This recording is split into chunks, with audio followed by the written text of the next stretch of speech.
the agenda.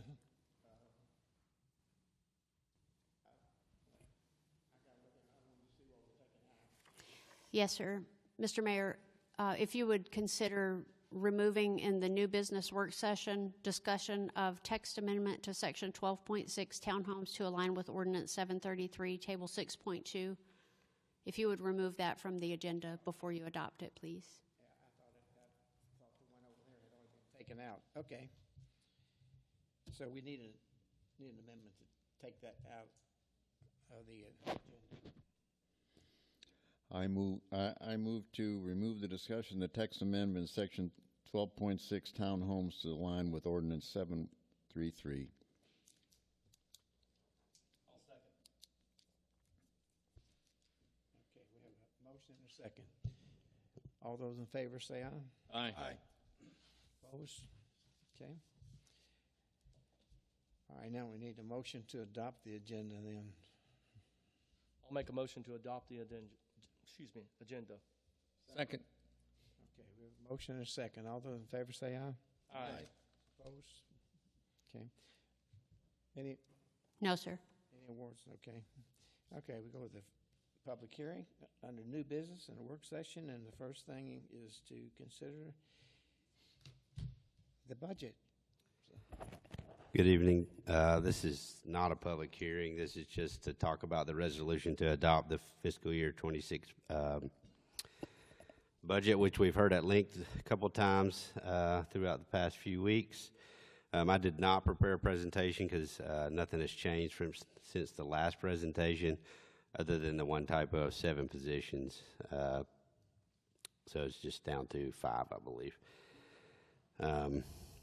There before you in your package, you have the resolution, the annual budget, the proposed authorized positions, the capital projects, and the master fee schedule, which will all be adopted in this resolution. Are there any questions you may still have about the proposed budget for fiscal year 26? Let's open it up for questions here. Is somebody bring the sheet from over there? You got it? Oh, okay, thank you. Let's go ahead. Discussions on. I just had Matt and I had a little communication today. I just want to clarify 2 items. One had to do with, we had a discussion at one point about having more of the increase being merit than cost of living, and going instead from a 3% to a 2%, 4%, and I was not aware of a consensus of where we agreed on that. Yeah, I think the discussion right now, I we would just currently like have. to clarify if I understand the budget is based on a similar number, so it's not going to change the actual number, but it does change kind of the method. Right. And I'd like to just clarify if that has been. We have 4 guys here. What the consensus is, if we want to do 3-3 or 2-4. So what he's talking about is a 3% merit. It will be a 3%. Right now, the way I understood it is we had originally come out, and I think your presentation showed it being a 3% COLA and a 3% merit. Correct. There was a proposal, I think Joe Anglin may have been one of the leaders of that, looking to make it more merit-based, and was looking to have it 2 to 4. Right. 2% COLA, 4% merit. I'm in favor of the 2 to 4. But I just wanted to throw it out there and get the consensus before we vote on it. Okay? Can we do that? Or is that considered a vote? Is that discussion? Anyone want to chime in? Just anyone want to chime in and say which one are they in favor of? What? It doesn't matter to me. I mean, since it's not really part of the budget, I think they could, you could just do it that way, right? Well, but we don't know which way we're going to do it. We need some direction because the way the COLA works, that's effective July 1, and the merit's effective at their annual review date. So if it's 3% will go in July 1, and if it's 2, then it'll be 2. So, yeah. I favor leaving it as it is.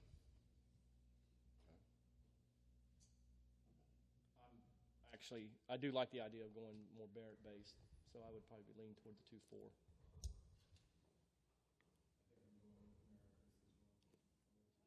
Okay. There you go. We have a consensus. That is 3 yes. Questions we have? The other question I had to do with the timing of the city planner, the planning department. At one point, it had been suggested that we have a stagger to the two positions in order to not overburden the training process or the process, and also to make sure that we're probably getting our payback on the right basis. At this stage, I noticed that, I know that there's been no commitment to save any money from these two positions during the first year, so it doesn't have an impact. It does have an impact on spending, but it won't have an impact on savings. So, and I would be in favor of Chris McCrary deciding which one to go first, or again, if we have a consensus that everybody wants it to both be underway by July 1, then that would be that vote. So I will give you my thought on that. I think if the right person comes along, you better get them. How can you not or pass somebody up because you don't want to have it? If the right person comes along, I think we need to get it no matter what. But that's just my opinion. that would mean you put both ads out at the same time. Right? You have to get 2 ads out at the same time. That's what you're saying, and see what happens. I'm just saying, if the right person comes along, no matter how it comes along, you ought to get them. I'm actually in agreement with you on this. I think we run the risk of we pick one and we miss on someone else. And I leave this decision totally up to Chris McCrary. He's the one filling the position. He's the one doing the training. He'll tell us. I feel sure he'll tell us if he's overburdened or not. So I'd leave it where it is. Same here. Thank you. All right, thank you. Any other questions for me? Thank you. Thank you.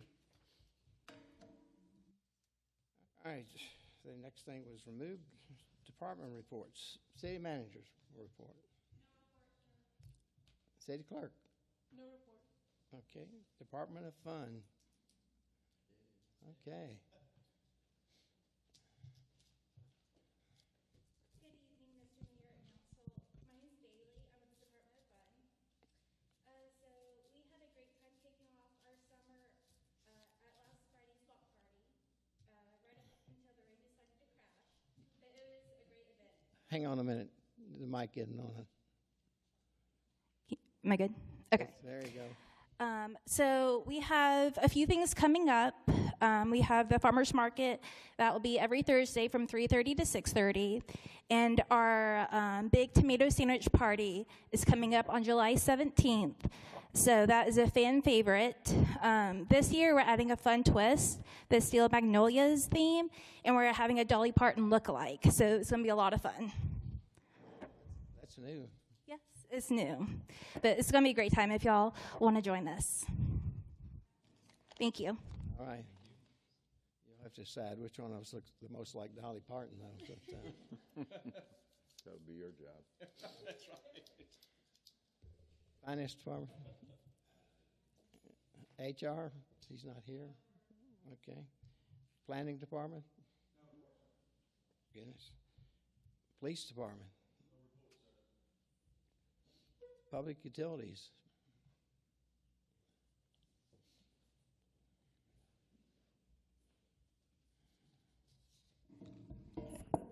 Good evening. So I was gonna take a few minutes to give my department update. Before I went into the stuff we've done the past year, what we've done recently, and what we're planning on doing as we move into these summer months, I was gonna take a few minutes to educate the public on how the water cycle kind of affects the Flowery Branch customers, water and sewer. And to take a few minutes to kind of give a breakdown of the different positions and crews and kind of what we do on a day-to-day basis, because you really don't know, and we don't really talk about it much.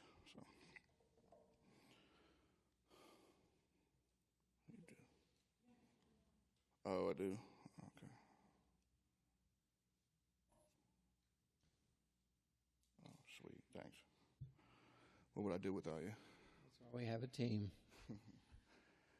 So understanding the water cycle, everybody that's been to school knows that water, we don't create water, it just changes form. And, you know, you've heard the solids, liquid, gas, statement, and you learned that probably in third grade by now, or probably even younger.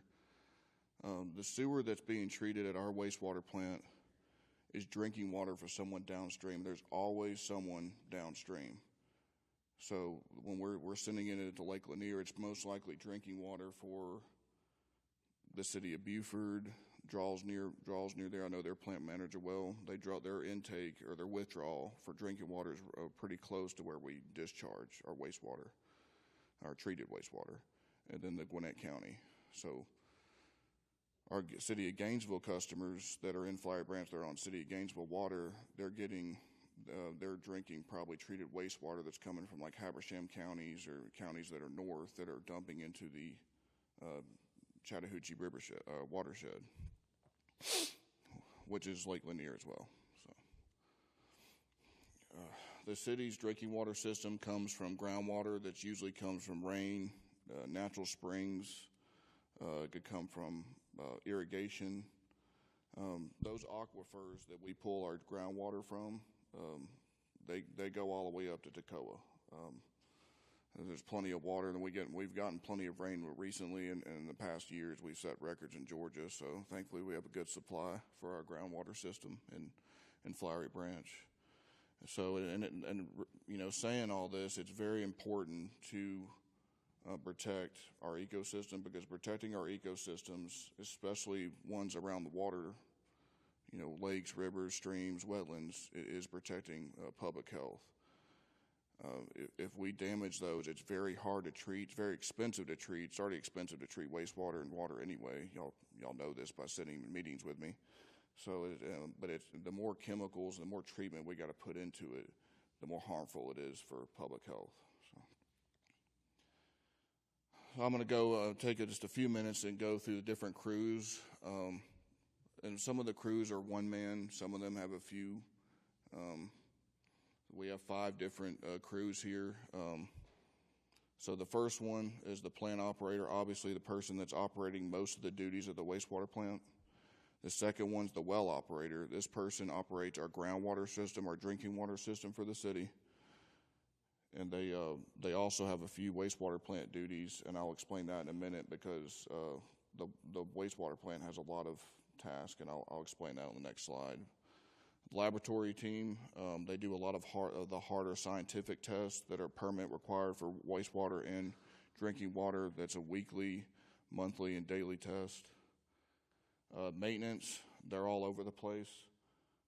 You'll see pictures of them doing work here in a minute, but they're doing a lot of maintenance. We're trying to get better at doing predictive and preventative maintenance, get ahead of something as best we can before it breaks. Before I came here, is run it till it breaks and then do something about it. It's the worst way to run a system, and it puts you in a very, very bad bind. So they also do a lot of emergencies, and they done that crew has really it's like a newer crew, and it's really taken off over the past year and a half since I started put that crew into operation. And then, of course, you have me in management. I do have a guy, David. I brought him up here in March.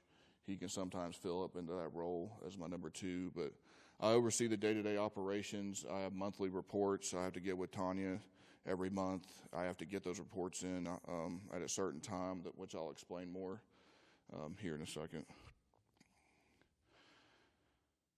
So you see here the plant operator has the most tasks. I mean, it's 100 different tasks. They're doing over 20 different tests on the wastewater daily. That's from the influent, when it goes around in the basins, all the way out to the treated final product. The well operator, they have fewer tasks. 60 tasks. They're performing 12 different analyses on the drinking water daily. but they also run our belt press at the plant. They help the plant operator out a lot because the plant operator has 18 daily work orders, which is a significant amount for one person, plus 100 different checks they got to do that we can't place on a work order. So to take weight off them, the well operator comes in and runs our belt press. They do other minor tasks, and they also operate the spray field. A laboratory team, again, it doesn't seem like a whole lot, but the tests they do take forever. So one of the tests is BOD. That takes 5 days. So we don't know the result till 5 days later. So if we violate it, we won't know until we get the result 5 days later. So it's very important that those tests are done correctly. It takes a special person to be in the lab because every little thing you do is permitted. And there's a certain time you got to do a certain sample. For example, every month we have to take a fluoride for drinking water, and it has to be in on the 5th. So it's very hard. You got to do that like the same day, and if it's outside, that's a violation. Maintenance crew. I put 47 work orders. It's probably over 50 by now. That they do a lot of preventative and project work orders, corrective work orders, oil changes to greasing to we're starting to do thermal imaging. All that stuff. I know it's, another language, probably to some of y'all. It's just trying to get ahead of stuff. Eventually, with the expansion, the plant expansion, the newer part of the wastewater plant, this could be over 100 work orders on a monthly basis. So it's growing. It's a good thing, but the guys are learning to get ahead of something. So when they have 20-something work orders in a day, they can really knock it out pretty quickly because it's not like it's not the same as an operator task where you have to take a sample, bring it back to the lab, and do analysis on it. They can actually complete them right there. It's just a lot of checks. I just mentioned that I have reports to do. This is pretty much all the work from the top, from the plant operator all the way to the maintenance crew, them working together. Pretty much I have to sum all that up in a report I have every month. So I have to get with Tanya, and I have to do DMRs and, have her sign off on that, plus the drinking water reports. There's 5 different reports that are due at a certain time every month for the EPD. So the drinking water reports, they're due on the 10th. The DMRs for the wastewater, there's 2 of them, for the spray field and for the Lake Lanier discharge, they're due on the 15th. Outside that, it's a violation. So, so it's very hard to remember go ahead.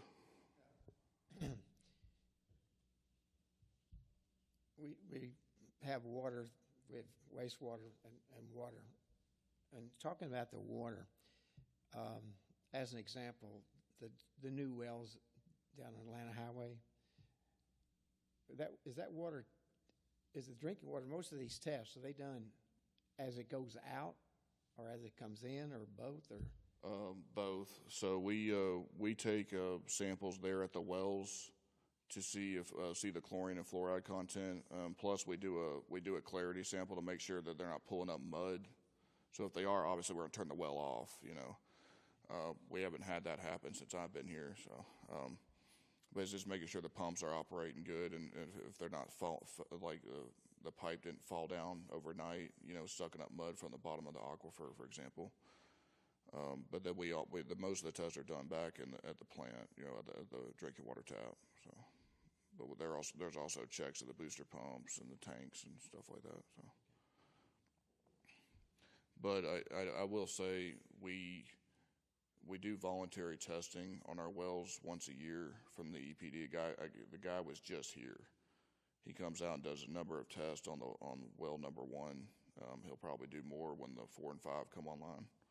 And we have really good water. I don't know exactly where it comes from. I mean, again, the aquifers go all the way to Toccoa, but groundwater is naturally treated. It doesn't have to go through a drinking water plant because it's groundwater. It's treated naturally through the ground. A drinking water plant, like down here at Lakeside, they pull from the surface. They have to treat it.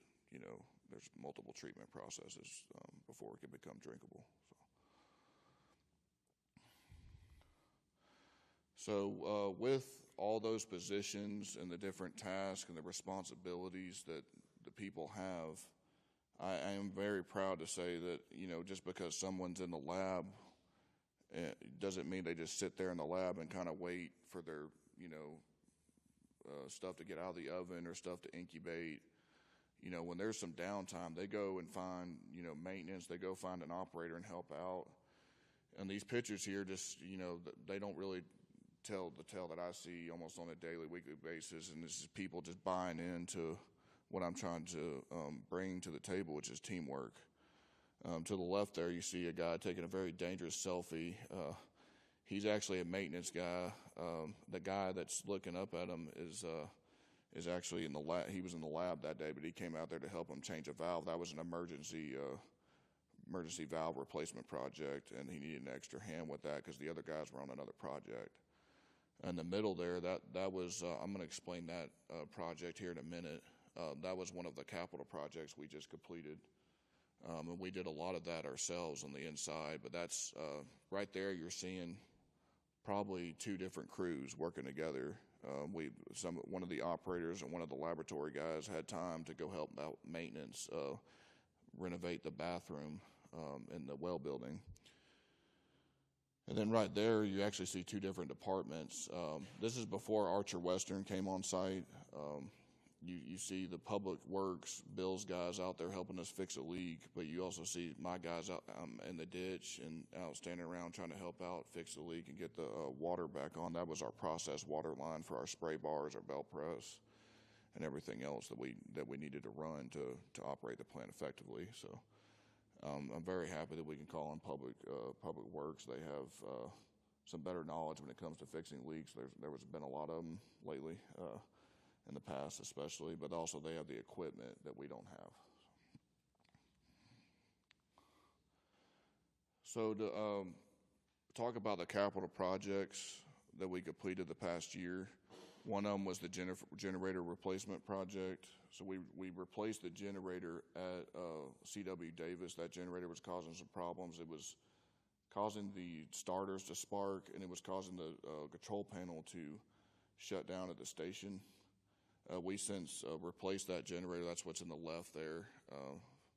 Yancey Power took that project, and then to the right there, you see one of the transfer switches being replaced at one of the three lift stations. We replaced 3 transfer switches, so we got a lot done there to replace some old equipment. It really spearheaded one of the goals that I had in my budget handbook, which was replace electronic equipment that's over 20 years old, and it's something we're going to continue to do. Hopefully with your support. So this is one I talked about. That's the well building project. So we recently completed this. To the left is kind of a before picture. To the right is really after. But those pictures do not do it justice. We awarded DCI Metal Buildings to do the exterior, and then Gentech did the electrical, and then my department did all the interior stuff and remodeling just to save the city money and time to get the project done before the funds ran out. Those pictures don't do it justice. I really hope y'all come and see the building. I could talk y'all through what we did and what we had done, and y'all could come and see the plant right afterwards. It'd be a big old trip one day, so hopefully y'all can do that. We could do separate trips, but I'm really proud of that because that place was a dumpster for many years. And when I first got here, I was like, this is the headworks of our drinking water system, and it looks like this. How does this pass an EPD inspection? So very proud of that project, very proud of the work that my guys did on the interior part of it. And I just want to thank y'all for awarding DCI Metal Buildings to do the exterior, because that was like 95% of the work there. So some of the upcoming projects for this summer and going into probably early fall, we were trying to do the digester project. So we already completed part of that project. The first part was doing the maintenance, which I'll explain in my next department update, hopefully, 6 months from now or so. The second part is really seeing if we can get rid of those rental blowers so we can find an operating range to keep that tank at, so it's not robbing air from the basins. And I could better explain it if I bring y'all to the plant, so I can explain it better. One of the other projects, the city went to Hyperweb for our work order system. It's a mobile base. We have tablets now that we have a new GIS system that we upgraded to. We're trying to incorporate Hyperweb into GIS, so when we do, or when we have a problem, we have a work order, we can actually mark it on the GIS, and it could create a map over time of where we're having problems. Bill's guys can document leaks and what lines are more important to replace, and that's when we come to y'all like, hey, we need to replace it. Here's the documentation. The work order system is how I do my budget every year. How do I ask for more guys if I'm spending more time? You know, they log hours, like man hours, on how long it takes to fix equipment, how many hours we're spending on equipment, how much money we're spending on it. So I mean, that's how I do my budget. I'm very strict about that, but it's very helpful when you have a paper trail to back up what I'm putting on a budget document for y'all. So we're trying to enhance that, and then I'm hoping in July I can come forward with the lift station rehab for Tidewater and Portsmouth lift stations. Both of those are well over 20 years old. This is more of a preventative maintenance program to replace the electronics and mechanical equipment in both stations. That's pretty much for the major projects that we've done. I'm hoping to come up here in 6 months and have all new stuff and you know, more pictures. I wanted to give a quick update on the wastewater plant expansion. Before I did, I just want to say Archer Western has gone over and beyond their call of duty. You know, they're not only fixing the building us and you know, increasing our capacity, and I really think they're going to do a good job of building you know, a good plant and more modern technology. But they fixed leaks, they fixed stuff they didn't have to fix. You know, it has nothing to do with them, but it's something I just asked if they had the part at another project up in Gainesville. They ran out there and get it. They were at my old plant in Forsyth County, and they ran out there and got parts to fix something that was just bothering us. And you know, sometimes it was for free. I want to say they've been a good partner to us while they're on site. And the leaks they fix takes a lot of weight off Public Works, so they don't have to come down there anymore. We like those guys, but they got other stuff to do. So I just want to say that they've done a really great job. And as right now, as of last week, we're around 11 days ahead of schedule, according to them. So I'm very proud of that. But right there, you're just kind of looking at those are pictures I took of the biobasins. And then they're finishing up the membrane tanks in the next few months. I'll be getting pictures of the equipment, and we're gonna start seeing some real stuff being put together. So hopefully on the next department update, it can be like, hey, we got the diffusers in and stuff like that. So really exciting, and it's kind of getting nervous, like, oh, it's finally here, you know. And this is a friendly reminder.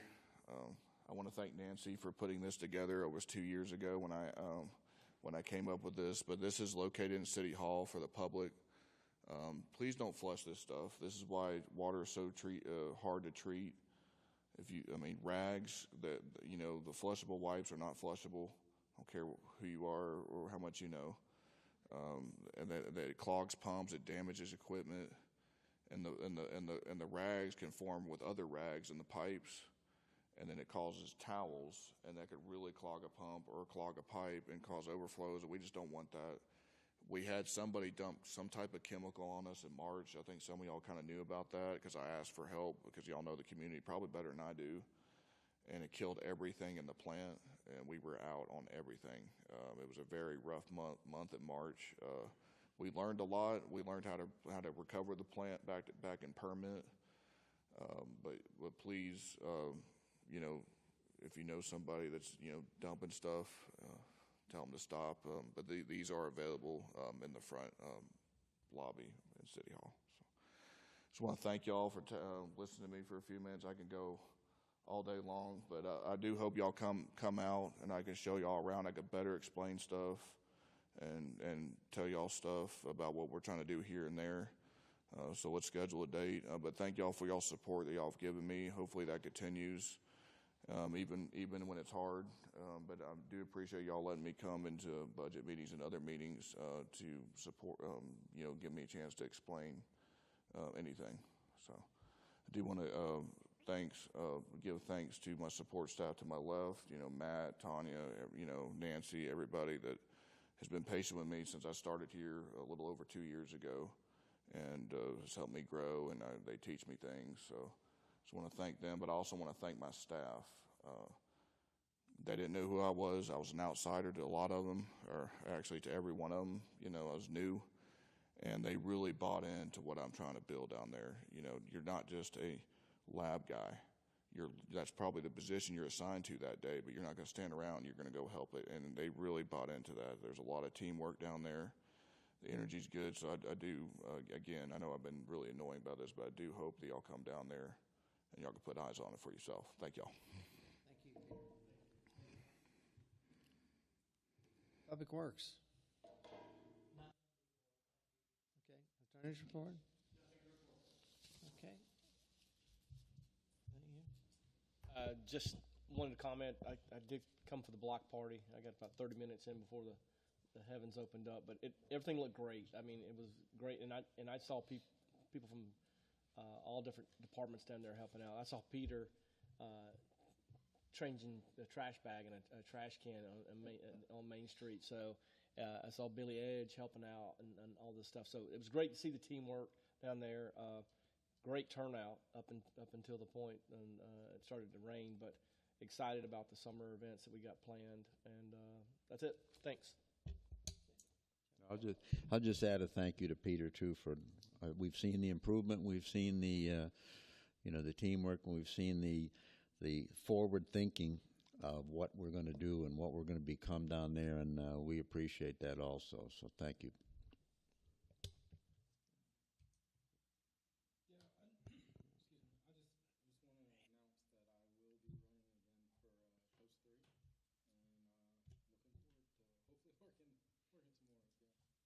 Okay, thank you. Nothing to report. Okay, I just want to say, I remember talking to, I guess it was wastewater, Public Works, and I remember them commenting several times, and Peter, you'll appreciate this, that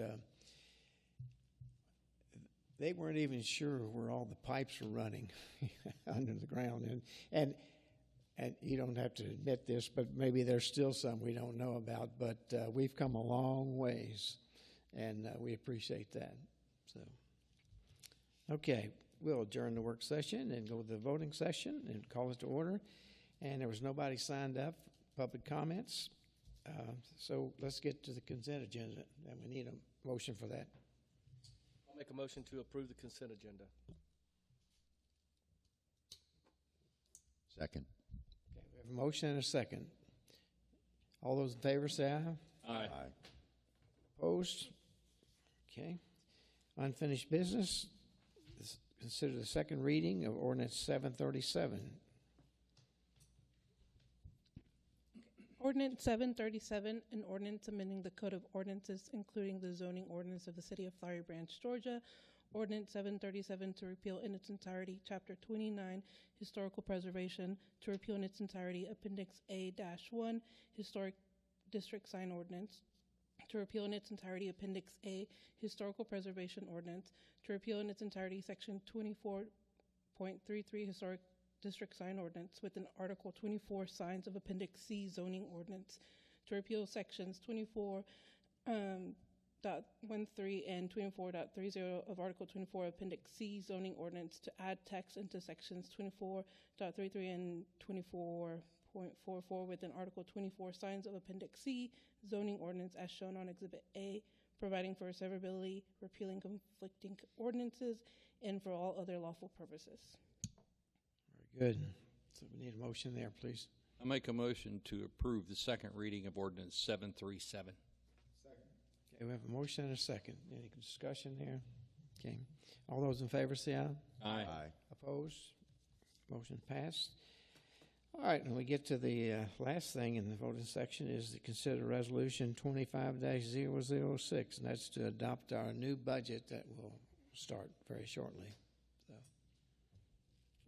Resolution number 25-006 to adopt the fiscal year 2026 annual budget for each fund, fiscal year 2026 capital plan, master fee schedule for fiscal year 2026, and authorize positions of the City of Flowery Branch, Georgia, to appropriate the amount shown in each budget as expenditures or expenses, to adopt several items of revenue anticipations, to set the legal level of budgetary control, to prohibit expenditures or expenses from exceeding the actual funding available, to prohibit expenditures or expenses beyond the fiscal year for which they were appropriated, to provide for an effective date. Okay, we need a motion for that, please.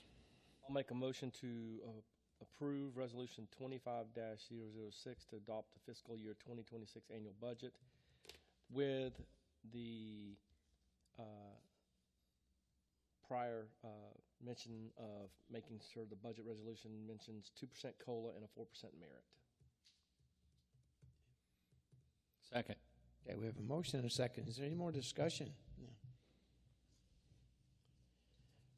I will say this, the budget increased this year more than any year that I know of in the past, and probably forever. And there's probably been more work put in this budget than any that we've done in the past, and hopefully we'll keep doing that work. But I appreciate all the hard work the staff has done, and I know this council has put in hours going over it, and we didn't always agree, but we came up with agreement that this is the budget that's good for Flowery Branch, and we need it, and I want to thank everybody for it. So, all those in favor say aye, please. Aye. Opposed? It passed. So, is there going to be an executive session? No. So we Make a motion to adjourn. Second. okay. We have a motion and a second. Do you want to vote? All those in favor? Aye. Okay. Thank you all for coming.